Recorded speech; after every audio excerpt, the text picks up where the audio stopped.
So we're going to start our next session. I would like to invite Bert van Severen from the Flemish government to tell us about the, yes, give him a bit of a drum roll, to tell us about the work package 2 and its outputs. He's going to be co-presenting with Elke as well. So Bert, if you want to just come up and take it away. All right. Good night, everyone. Thank you for the introduction with the drum rolling.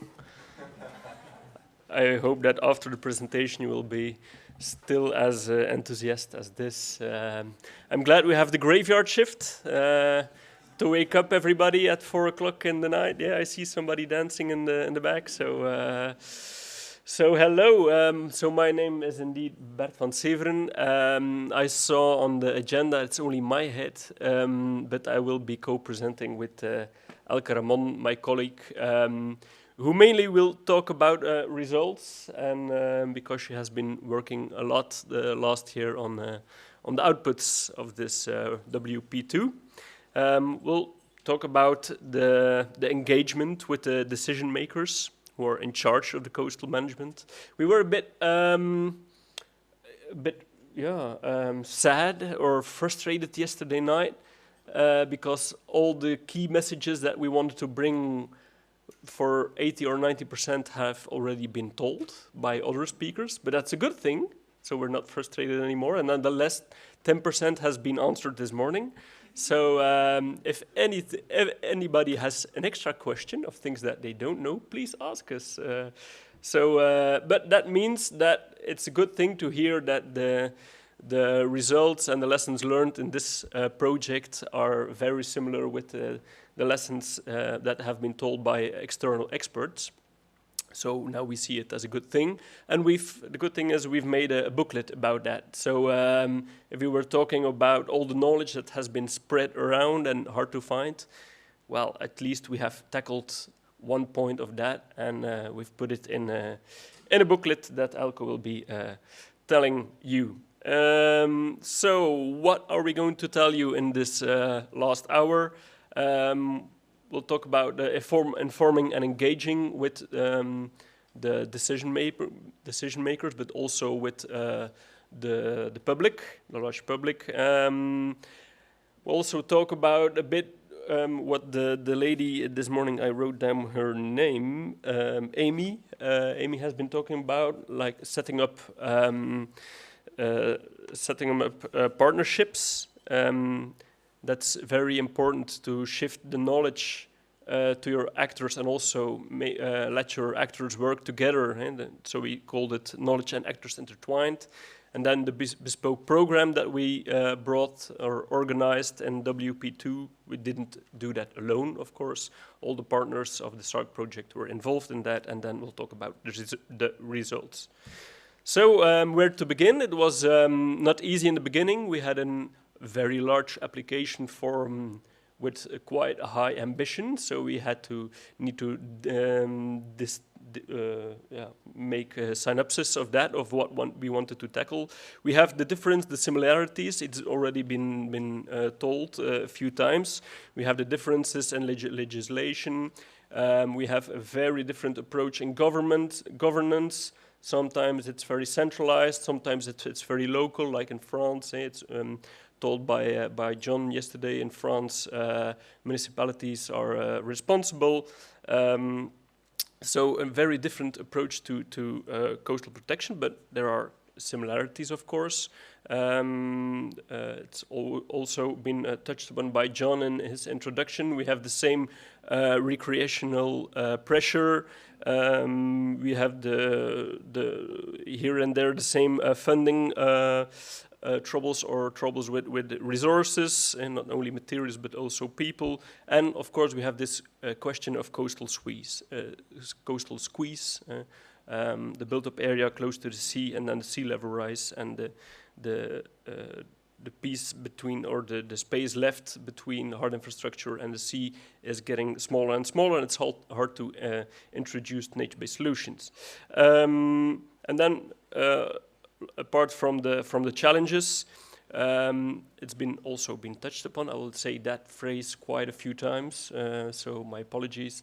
But it's about the role inhabitants have on their policymakers, because in WP2 we organized the Urban Leaders Capacity Building Program. Whoever invented that name may rise up, but I think that guy already left. So we need to inform and engage decision makers, but we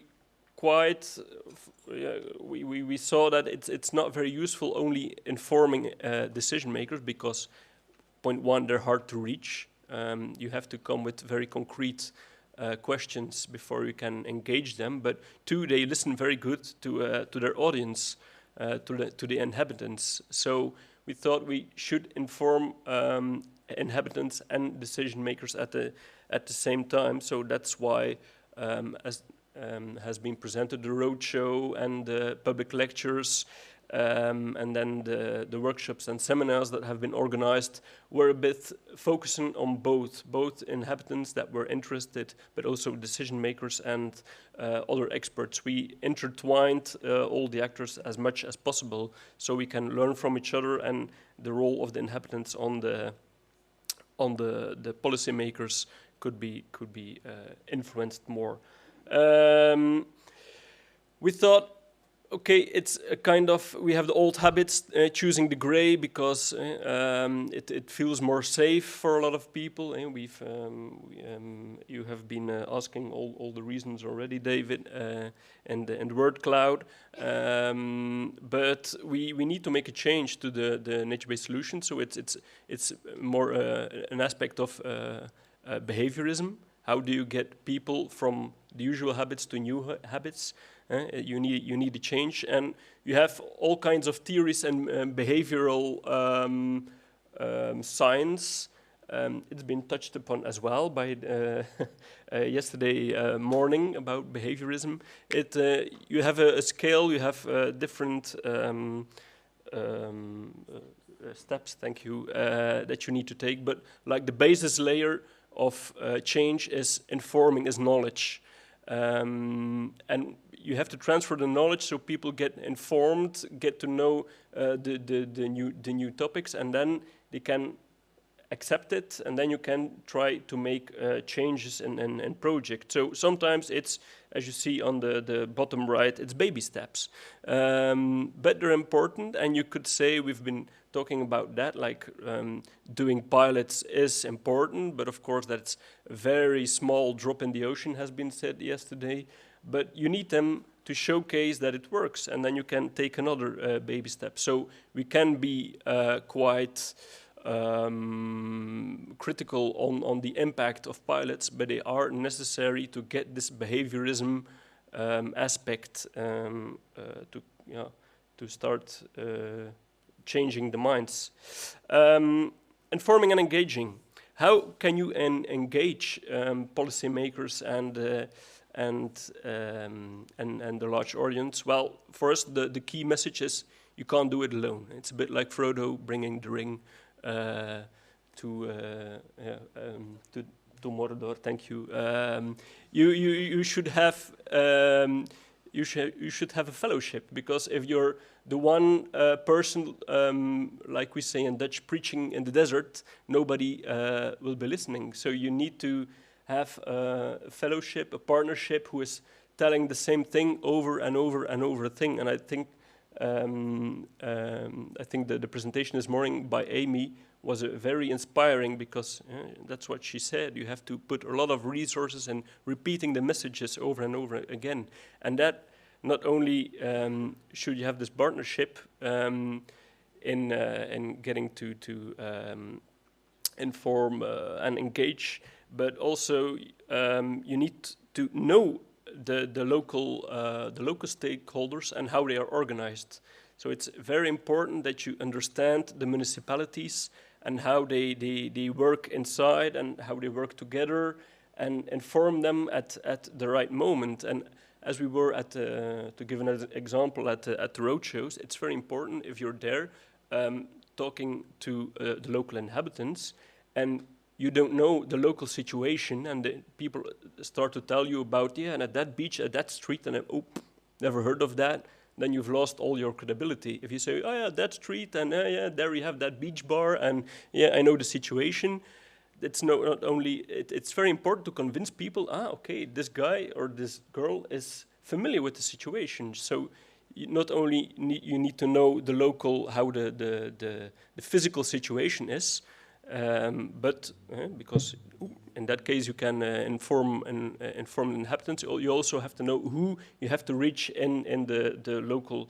organizations. The fact that there are quite a lot of local municipalities here present today.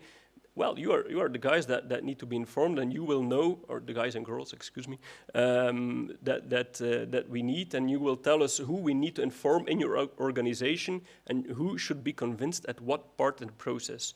So it's not an easy task. We've been talking about this bespoke program.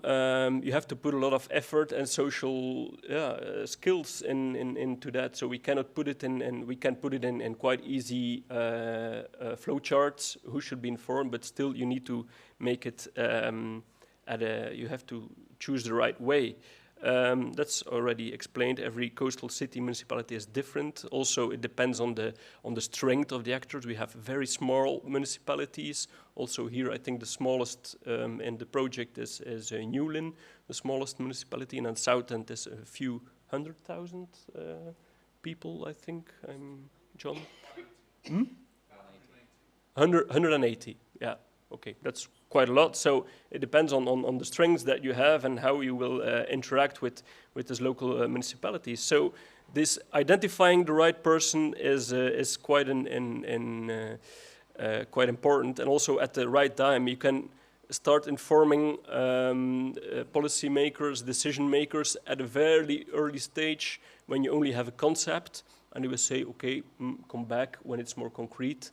But it's important that they get the message and the conceptual idea, but then you need to go back to them over and over when it gets more concrete. And WP1 tomorrow will talk about more. They have this large chart of who should be all the stages in the processes, and when you will need to inform decision makers at certain points that are critical in your process. So it's kind of a critical analysis when they should be informed. But as we said, we've put a lot of effort, certainly in Flanders, also in informing the public. Because we see you have seen in the presentations, there has been quite a lot of engagement with the public engagement. It's also project-based, always project-based. We will do that investment in that place and it will look like this and that. But sometimes the bigger question, why do we do that? Why do we take this kind of measures? The larger picture isn't always communicated, or it's communicated quite fast. And we thought we should inform the public. In Belgium, that's quite easy because we only have 10 coastal municipalities, and we have a stretch of 67 kilometers of coast. So we organized this series of lectures to inform people about the larger questions. What is climate change going to bring to us? So we organized 11 lectures. Elke will tell you more about that. So they get to know, you can help changing this mind shift at a larger audience, and then hope this will contribute to the decision makers that they have to make some difficult questions, decisions, and at a certain point we will come to making difficult decisions. Mr. Mikkel yesterday explained to us, now we're not at a tipping point yet or at a critical point, but in the not so very far future, difficult decisions will have to be made, and we want to inform the public that at a certain point we will have to take larger actions, not only more than this pilots are doing. So that the opinion of the large audience is more evidence-based, and that's why we engaged experts from universities to tell them a neutral story, because we feel that very much, as me working for the Flemish government and my colleagues from the Flemish government, by the way, there has been a lot talked about the Flemish government, but of course we have a lot of silos. So I'm from the public department, so we are not responsible for sea defense. That's my colleague Daphne. So we are not the same. We are the same government, but not very much. But that's just a detail. We want to transfer this opinion and more evidence-based opinions from the inhabitants. And we feel as the Flemish government, people don't always believe you. If you come and you say, these are the challenges for the future, they're like, okay, convince me. But if you bring experts from universities in place, they already have more credibility, they have more authority. So we've asked research institutes, we've asked universities to give us a neutral picture and don't make it too dramatic, just tell them what is going to happen. And it helped, and then afterwards we gave everybody a free drink, that also helps. But then the real discussion starts afterwards. I think we had lectures of about 1 hour and a half, and then the aftermath was about 3 hours or something like that. I remember Gary staying until 1 o'clock in the evening in Middelkerke. Yeah, there was free beer. Yeah, it was. So, and then afterwards, people go home with they're informed about some dramatic information, but they go home with a good feeling, like, okay, people are working on that, and now we get the bigger picture, and we know why the measures that need to be taken are necessary. So that is just about the information of the inhabitants, decision makers, and all other people, because we also invited experts, not only to talk about the problems, but also to then more like the private sector to hear about what we were about to explain at this public lectures. Now Elke will proceed about how we wanted to work more in intertwining knowledge and actors. Oh, I'm coming back. No applause yet for Bert. He still has to do something. So I will talk a bit about knowledge and actors intertwined. That's because we were convinced that we can do it alone. We saw Bert say it, but also Frodo says it.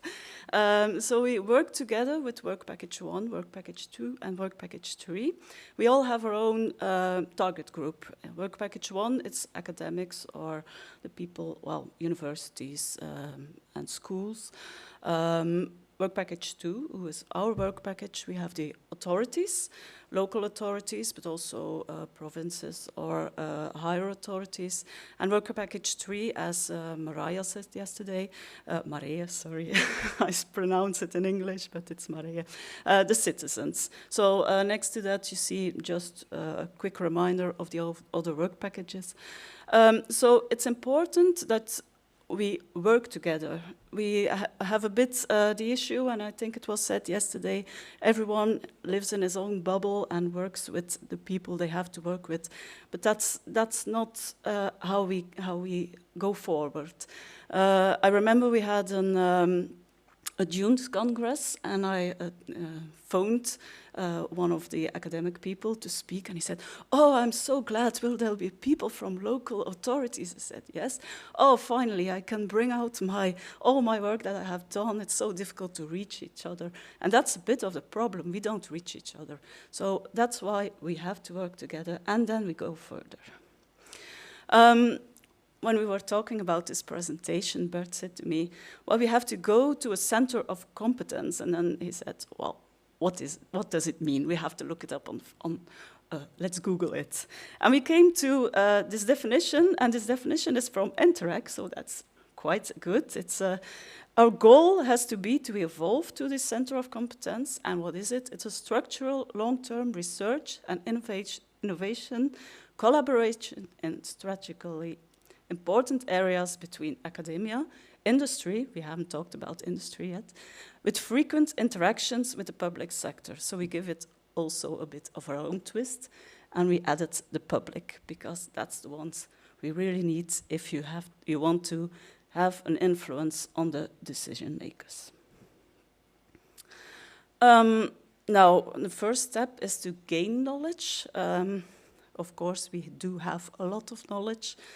And the existing knowledge, and it was said this morning, there is a lot of existing knowledge, but where is it? How can we reach it? That's one of the problems. But you have to gather it. You find the right people who have the knowledge. For instance, what we see here is from the longue durée, from Gary. That's important knowledge, but of course, there's knowledge in the pilots, all these things that we have learned. So to go further than SARCC, so when SARCC ends, we have to go further. It's important that all this knowledge can be brought together. Of course, there are gaps. We had this at the start of the SARCC project. There were gaps, some things we didn't know. So you have to find out what are the gaps, what do we have to do to get further than what we already know. So we developed in Flanders, this is an example from Flanders, we developed a study who's about nature-based solutions. I'm sorry, not about nature-based solutions, but of course about nature-based solutions, but the ecosystem services. What ecosystem services do the nature-based solutions bring us? And how can it be used to influence decision makers to work with nature-based solutions? So this study is available online. It's in Dutch, sorry, I think it's in Dutch, yes. There's no English version, but Google Translate or DeepL can help you, of course, with that. And then, of course, be innovative and be creative. This morning we heard from Jess, no, yeah? No, not Jess. Oh God, sorry. Harriet, of course. We heard from Harriet about the systems that they are working with, the eco-blocks in Newlyn. So that's a new way of working. Oh, of course, Jess also told about them. In Middelkerke, there's also a way to be creative with a dune. How do you use it, and how? Not the usual way, but how do we do it? So being creative is also very important. That's how we gain knowledge. And then after we gain knowledge, or while we are gaining knowledge, we do have to spread the knowledge. And that was, now I have work package 4 also brought in. You have to spread the knowledge between experts, of course. There are different experts. They don't know all, they don't have all the same well, they don't know all the same. So between them, the spreading the knowledge is important among policymakers and decision makers and among citizens. But as said before, you have to bring all these people together and let them work together. How did we do that? Bert already mentioned some things. Between experts, we had lectures and courses. Oh, we didn't do it, but Hanna and Michiel did it. Wist je dat? In do you know in English? That's a way of spreading knowledge between students. There were conferences and congresses in the middle. Down you see there a photo from a Dunes Congress where we brought everyone together who works in the dunes. And there were people from academic people, but also from local authorities or other authorities who discussed all these matters. And to the right down there you see that was not from us, but SARCC, well, they worked under SARCC, was a university who had a seminar about Dune before Dike, and there were academic people from all over the world. And we also had the seminars and workshops, but I'll come back to that later. Spreading the knowledge among policymakers and decision makers, also the seminars and the workshops. The first photo here next to me is from one of our seminars or workshops who were held online because of COVID. We had to, well, be creative. I just said we had to be creative. Well, we certainly had to be creative. So these were online seminars and workshops. There were workshops in every region, one workshop and one seminar in every region. And there was a lot of information brought together there. Climate lectures in Flanders, as Bert has said just a bit before. We had 11 climate lectures during 1 year about different issues like water, like agriculture in the polders, or biodiversity in the dunes. So all these climate lectures were held, and this was not only for the citizens or the inhabitants, but also for policymakers and decision makers. And then we have letters of first refusal. In SARCC, we have to convince other cities or municipalities than the pilot ones to think about nature-based solutions. Will we use them in our city? So, and in Flanders, we had a bit of a small decision makers roadshow. It was not really a roadshow. Our colleague Patrick, who couldn't be here today, went to every city to explain what we did and asked them, are you interested to think about it in the future? And we had some good results. A few of them already said, well, okay, we will think about it, we will do it. Some of them will really do it, so that's a good way to influence people. Of course, as said before, for us it's a bit easier. We only have these 10 cities, and 3 of them are pilots, so there are only 7 left. But we also had a meeting with the French government already, and there has been some questions to explain it to other French cities. So that's, well, a good evaluation, yeah? Evolution, yeah. And then the booklet, I will come back to that later. That is really something that we made for the policymakers and the decision makers. And among citizens, the roadshows, you have seen them before. Yesterday, Mariah explained the first and second photo. So it was not only for the public, for grown adults, but also for children who came. So because children do have a great influence on their parents, they talk to the parents, they learn something, and this also spreads the good news and knowledge through well, all the citizens. And also the pilots, as Steen said this morning in Middelkerke, but also at the other pilots, there has been public participation, which is also very important. So to resume, information is the key, and you have to be informed as a local authority, for instance, and inform at the start of nature-based solution process and project. We think it's important that you do it at the start, as much knowledge as possible, and then you learn through the whole process. And then bring all necessary actors together at the start of nature-based solutions and projects, and interact with them at the right time, at the right moment in the whole process. Let's back to Bert. Okay, thank you. Elke, you didn't get applaud, sorry.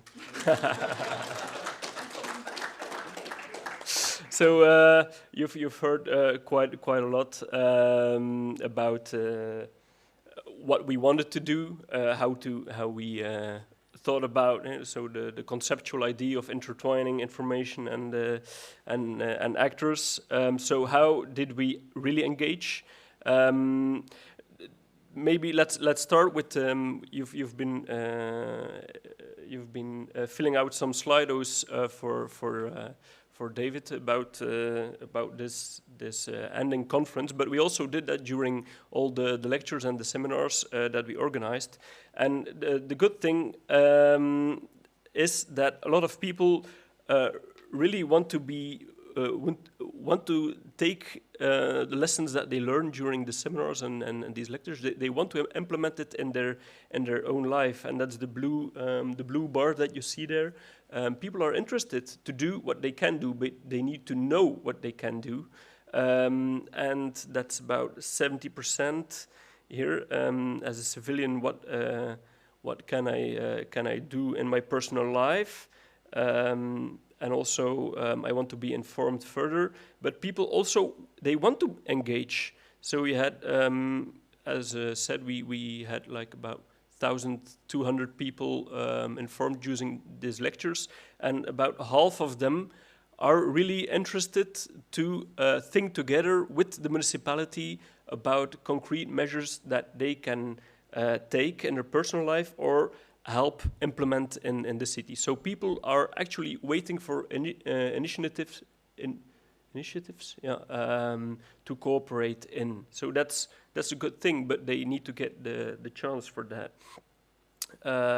About the decision makers, yeah, that's harder thing. We already talked about that. It's sometimes they follow the will of the people, so you need to inform the people, as we already explained. But a few of them are keen to take the lead, but then they need to be informed, right? And then they need to be identified as decision makers that are willing to take the lead. And WP1 has done quite a lot of interviews on that, on who they call the agents of change, and who they are in the specific regions, because you have key people in these regions that are willing to take the risk to implement new structures, and you need to find that kind of people. So, but I will not spoil some of the lessons learned on that. Probably it's coming tomorrow, Flavia. Yeah. So it's all this information and the different regions. We had to make a bespoke program because every challenge is different. I already said we already explained most of this. Of course, we have lessons that we can learn from the pilots. When the coastal conditions in the project areas are the same in other regions, you can try to copy-paste some of the approaches. You don't have to start from zero every time again, but you have to do it in a way it works for the municipalities where you will start with. And then, yeah, I'll skip this one. But how did we tackle this for SARCC, as we have quite a lot of challenge? We started with theming all the challenges that we had, that everybody faced upon. So we had in very nice colors. We had with online sessions due to COVID. We identified all the themes that we wanted to tackle during the program, the urban leisure capacity building program, and then we worked it more out in detail in every region. So originally we were going to have workshops and seminars. The seminars were more broad, informing for people who were not very aware, who didn't have a lot of knowledge, more informing. And then engaging was working in workshops together around the table, like let's tackle this and that problem in detail. Like we did a bit at the workshop in October with Marinev. But then, of course, we had COVID, so we need to do everything online. So we missed a bit this, our approach to do workshops in detail around the table could not be done. So we sticked a bit to more informing sessions. So it was probably less engaging, and it was hard to interact with people. I think everybody here has suffered from that you don't have a lot of engagement when people are just sitting behind their computers, and you have less. We couldn't make it as concrete as we want. Oops, sorry. But that's on the next slide. But we tried to, as much as we can, have in the 4 regions, and then Elke will come back to that, tackle all these themes that I showed to you in video clips that are informative and hopefully quite interesting to work further on that.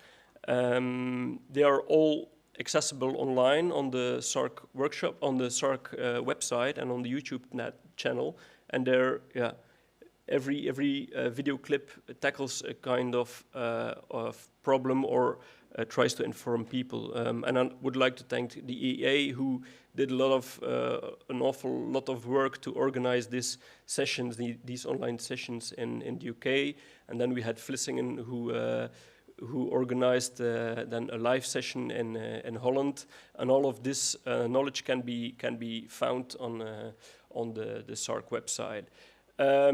Of course, we know that just putting it online is not very engaging, so that is why Jasmine has talked about yesterday that the visualization toolkit, there will be also there will be created an extra part where local municipalities can, with some basic questions, can start selecting what kind of coast do we have, what are challenges that we are facing, and they can be diverted to the movie clips or the video clips that are online. But that is still to be developed in the last months. So the visualization toolbit can be also used as a tool to identify the right measures that you can take in your municipality. But then Elke, over to you for the other results.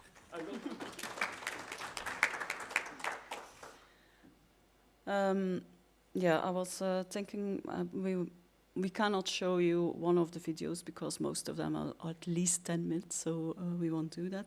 But I will have and just show you where you can find them. So this is the SARCC website, and at above you have the output. It's not showing it, so I'll just... Oh, it's not showing it.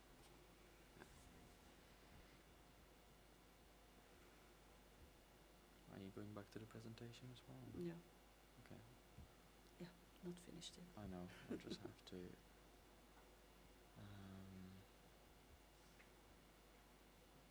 yeah. There we go. Okay. Thank you, David. So here is the SARCC website. I suppose most of you know it very well. And when you go to the output there, you can see that online seminars are here. Of course, they were not all online, so we don't have recorded them all, but these are the ones who are recorded. So there's one good thing out of COVID. We have the presentations online, and we can always look at them when we want to. Oh, it's not going back now to the presentation. Are you coming back to the website? No.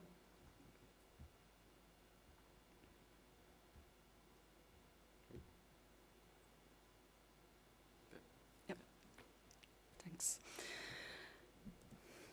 Another result of our work package 2 is the guidance booklet for urban authorities.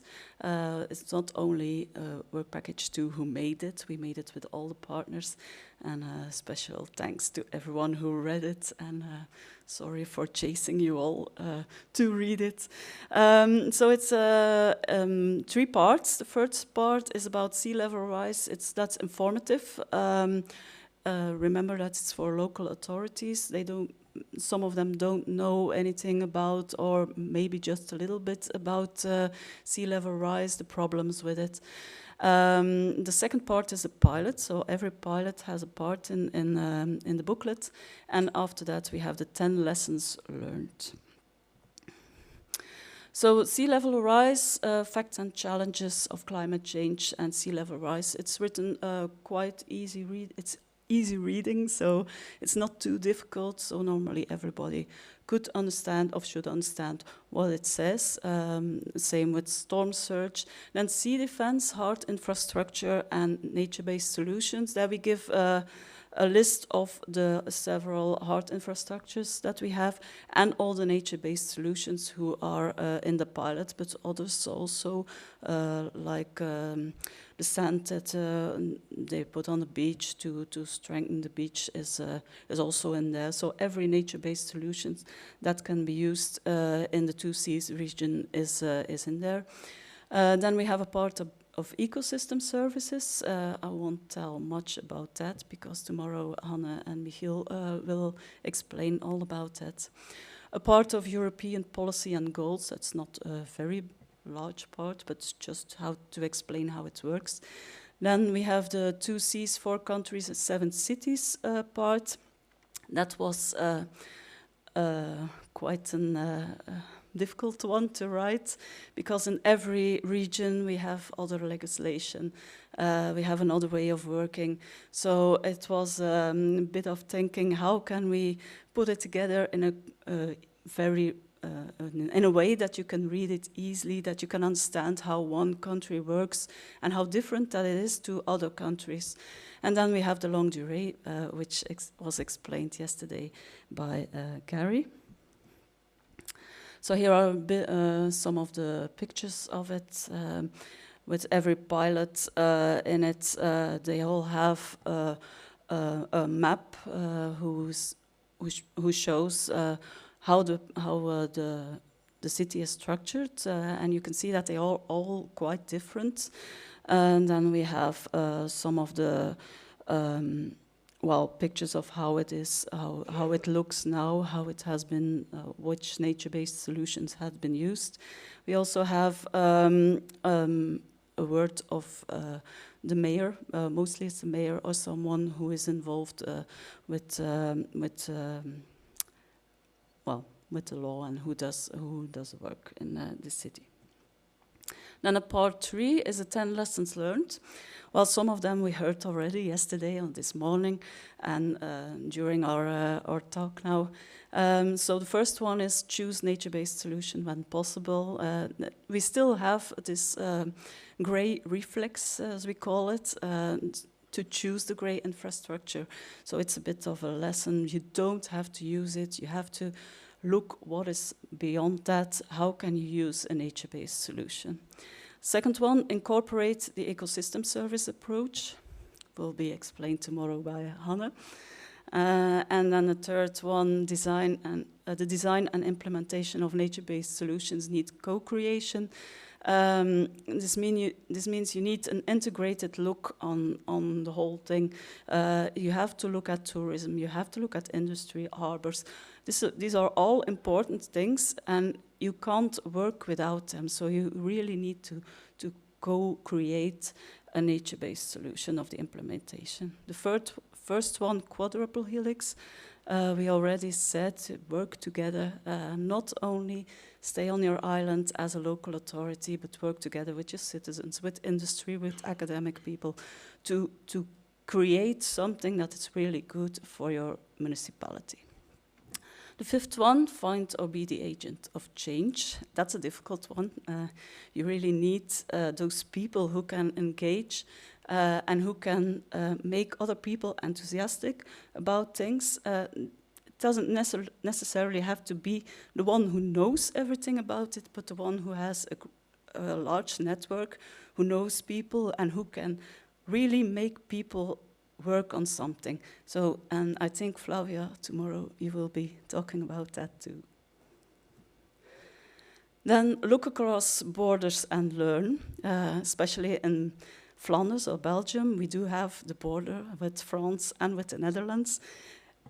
They work in a different way, but we have the same coast at that point. So it's important to work together to look how they do it on the other side of the border, and as we did in SARCC, and it was very helpful to see how we work, what can we learn from other cities, other countries.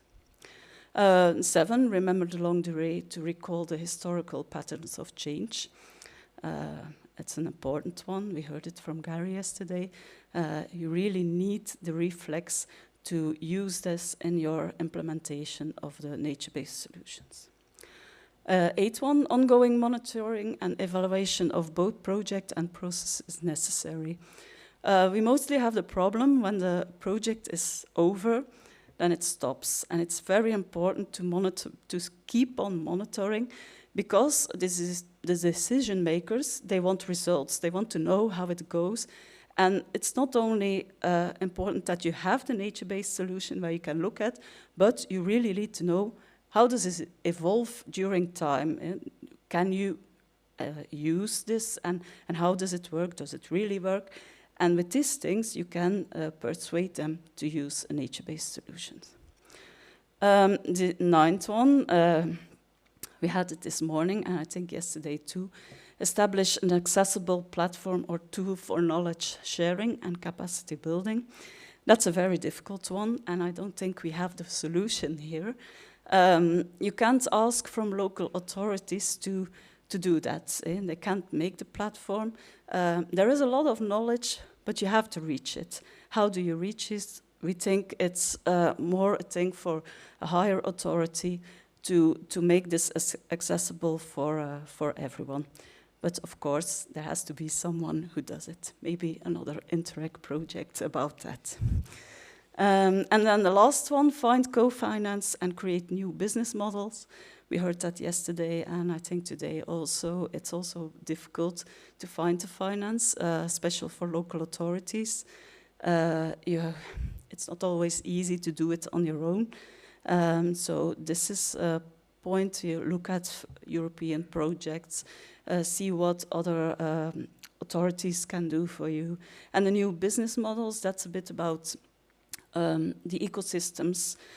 They also have a value, and they never think about it. So you have to incorporate that value in your project, so it's easier to persuade the fact that it has a certain value, and it will be better. We heard it this morning, I think, from Steen.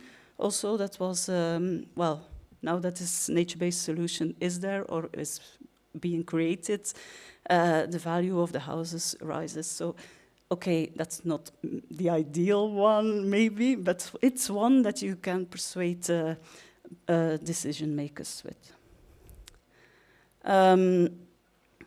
Okay, we have the online version at this moment. It's an English version from the booklet. The Dutch version will be ready in January next year, and it will be printed in March, but I will have a look if it works. Are you going to do it? Yeah, I'm going to do it. You don't trust me. No. Yeah. Okay, this is the booklet. I think for a lot of you, you haven't seen it yet, but you have worked on it.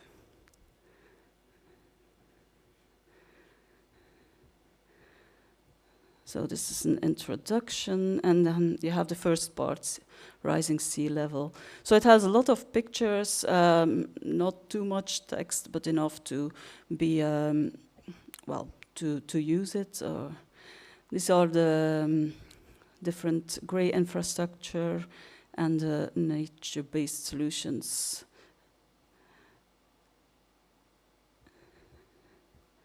The European policy and goal. Here you see the different cities.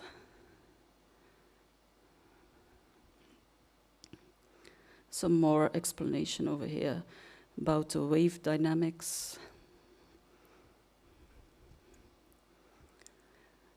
And the longue durée for the ones who want to read it. You put a lot of work in it, didn't you, Gary? It's worth reading. Then we have the pilots over here. Every pilot has a few pages with pictures and explanation how it works, how it looks like, and the mayor's statement. Right, thanks.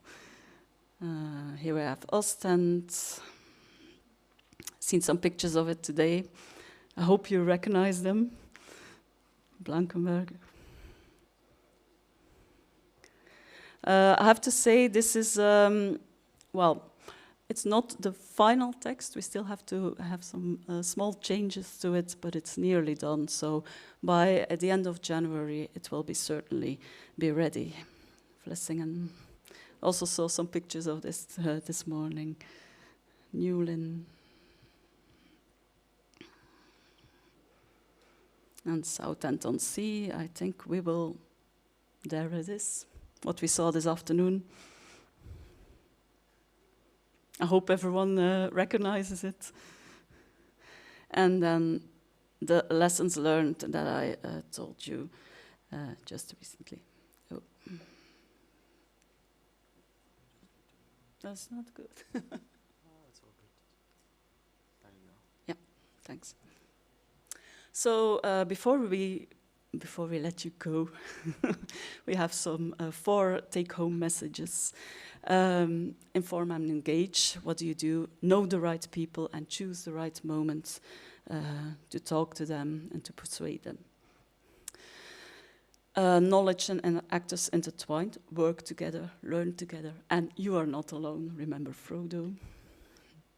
A bespoke program. Know your city or municipality and know your challenges. And the results use our lessons learned, I would say. Thank you for your attention.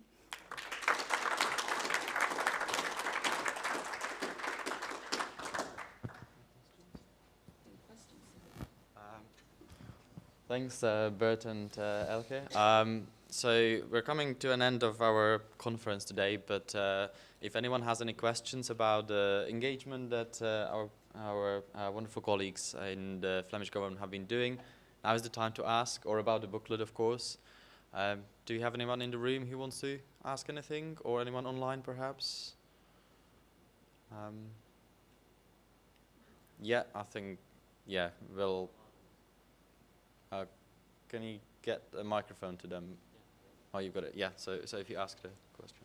So we've, you just mentioned the importance of looking across borders when it comes to differences in governance and the implications of those. I was just wondering if you had any sort of key take-home learnings that you've had over the course of this project, any differences that you found that you've been particularly interested in. Okay. For me personally, I thought very interesting the approach in the UK with the coastal advisory groups, the way the national strategy is implemented locally together with all the municipalities, and they get a clear budget together, if I understood it right, and you have to come to a conclusion with all municipalities to consent how which measures you're going to take with what funds. So there's a direct link through the same organization who is responsible for the national strategy until it's implemented locally. So that this kind of approach takes care that there is no knowledge that is stuck somewhere in the organization or in another organization, and you have a quite clear pattern of clear how do you call it, flow of information. Flow of information from legislation until implementation, and that's a good thing. And I think that makes working together already a bit easier because you have like the responsible people next to you and working together with you. Like in Flanders, I think we've seen the last 10 years, 12 years from a quite hierarchy that the Flemish government said, you will do that, municipalities, and you need to do that. Now we're going more to a system of co-creation, like working together, but we're not very well organized already to do so, because if you only saying local projects are good or they are bad in our framework of the legislation, you don't need a lot of people who are writing this advices, or this, how do you call it, advices, that is a word? Advice, yeah, policy. Policy advices, put it on paper, but now we need to co-create, and we really need feel that you need more people to engage locally to co-create, and that is quite a challenge to do that. You need more people, and you know, everywhere budgets are under pressure, resources, human resources are under pressure, so we would need more people to co-create, and that is quite a challenge. So I think the way in the UK is being done is quite inspiring. And then we see, for instance, in France, the municipalities are a bit lost actually. There you have a very big distance between the national policy making and the local responsibles. Often the municipalities just don't know who to address with questions if they can take certain measures or not, and what legislation is they should look into. So there's a very large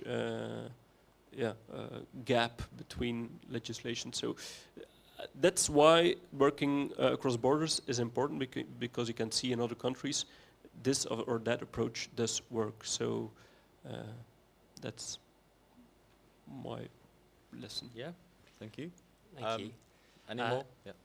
I mean, yeah, I've got another one here. We've got someone asking about, it follows on from that quite nicely actually. Have you found any specific methods for spreading knowledge among the decision makers as being most effective?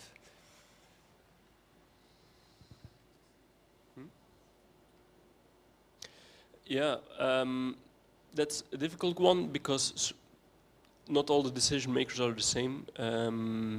But what we experienced is going to the local municipalities, but to the asking to meet the policy makers themselves, not only civil servants, but also decision makers, and inform them straight away, answer their questions.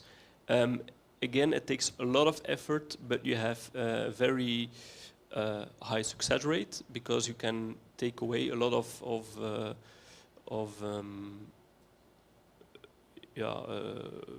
questions from them. So direct information, because putting things online is good, but then you expect the other one to take action. If you inform them straight away, that's a good thing. But again, it's a big, you need a lot of human resources to do so. Brilliant, thanks very much.